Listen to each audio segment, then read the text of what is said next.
Hi everyone, welcome to my YouTube channel again. And in this class, I'm going to continue talking about the photoresist. So, what is photoresist? Photoresist is a coating that is on the surface of the wafer. So it is a very light sensitive material. So if it gets exposed by the light, it can disappear or it can stay by dividing by two types, which is negative PR and positive PR. Um, Actually, PR consists with the resin and the PAC and some additives and solvents. So PAC stands for photoactive compound, which makes the material very sensitive when the light gets exposed by it. And the resin is just plastic, which is solvent. So photoresist needs a coating. I'm going to talk in the next slide. There are a lot of types of coating. Now let's talk about the positive resist and negative resist. We just call it positive PR or negative PR. Positive PR.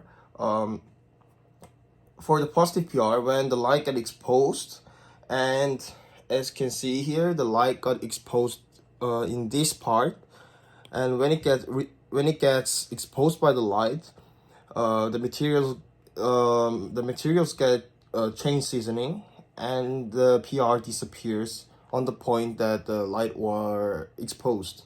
So as you can see here, this is the part where light got exposed and they disappeared by change seasoning.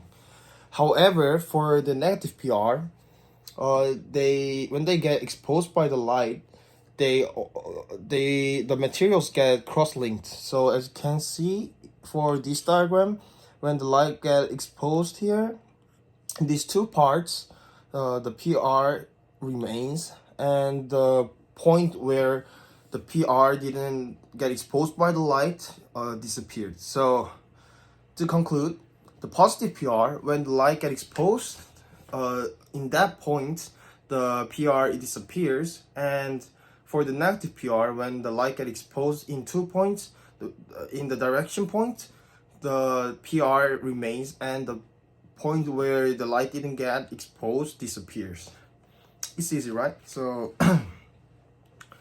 that's for the positive and negative PR. And for the photoresist, we can draw some graphs. Resist remaining by exposure energy. So we can see when some point of energy get exposed, the resist remains or disappears. We can see here for the positive PR, this is the threshold energy, exposed energy here. And when we get to the point over the threshold voltage, a lot of PR disappears, as you can see here. So it is written the contrast ratio rho equals to ln ET over E1 reverse. This is just equation for it. It is written that the energy obtained by drawing the tangent at ET to reach 100% resist thickness. So if we put into the point of ET and we put the tangent line and draw from the 100%, and we make it perpendicular and put it on the x-axis, we call it E1, and at the E1, this point is E1. So we can see the positive resist have this equation, however the negative resist have another equation, only upside down by E1 and ET. Right, so if we have a larger rho, it implies that a higher solubility of the resist, as you can see in this graph. Now, as I told you in the previous slide, PR needs coating, so there are a lot of types of coating. I'm going to introduce you with the spin coating. So what is a spin coating? Let's see from the diagram. From diagram A, we pour the PR, whatever it is, positive or negative PR. You just have to decide depending on what kind of things you want to make. So first we pour the PR, and then we spin them. We spin the speed and the time depends on how thickness you want to make. So we spin them in diagram B. In diagram C also it is continuing getting spinning, and the PR is located in the middle of the spinner, gets in the middle of the wafer, gets separated to the edge part. And then if we finish this, we use soft baking techniques to dry some PR that is over the wafers. So if we get contact by the reticle, some residues can get into the reticle, so we have to do a soft baking. Soft baking actually depends on the viscosity, the spin speed, and the spin time. As I told you, the acceleration, viscosity, spin speed, or spin time depends on how thickness you want to make over the wafer. We use soft baking to drive out solvent from resist film, as I told you before, is to dry out and to increase mechanical stability of the resist, for sure, and prevent resist sticking to mask. So as I told you right just before, because it can get stick to the reticle or to the mask, so we have to use the soft baking techniques. Soft baking typically we use it at 90 degrees Celsius for 16 to 120 seconds. This is just a normal thing, and we can, but actually the soft baking doesn't go over like 90 or 100 Celsius. There are some problems when we use the spin coating techniques. As you can see here, the fluid are deposited off center, as you can see here. Particles on surface were too accelerated, so you can see this shape.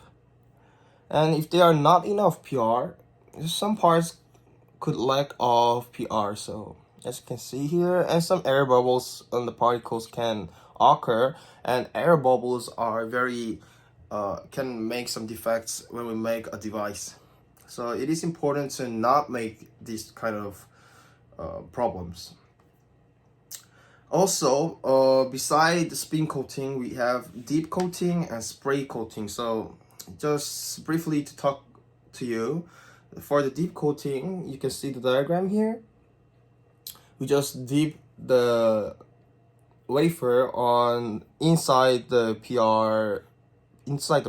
We have like a tank of PR, and we just dip it in, and then we use the soft baking system. And another technique is using a spray coating. As you can see, we put a wafer and we spray the PR on them. Alright, so that's it for the coating techniques. Now we are going to talk with the cleaning. Cleaning is very important because before we pour the PR on the wafer needs to be very stabilized and very clean. So it is important to use cleaning. So this is, we call it the RCA cleaning, Radio Corporation of America cleaning. It is an industry standard for removing contaminants from the wafers. So there are the steps for it.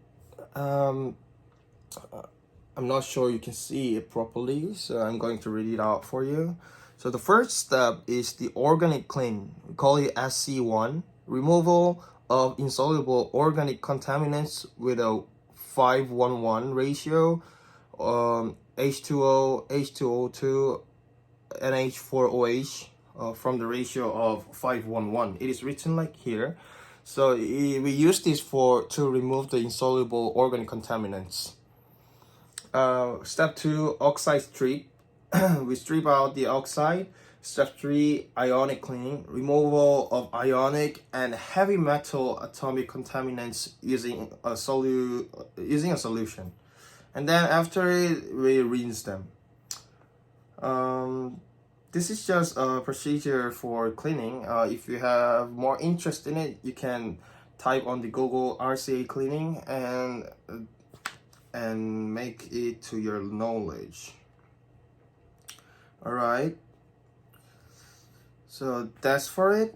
And in the next class, we are going to talk with a very important topic, RCA, RIC, anti-reflection coating, and PSM, which is phase shift mask, and some OPC, optical proximity correction.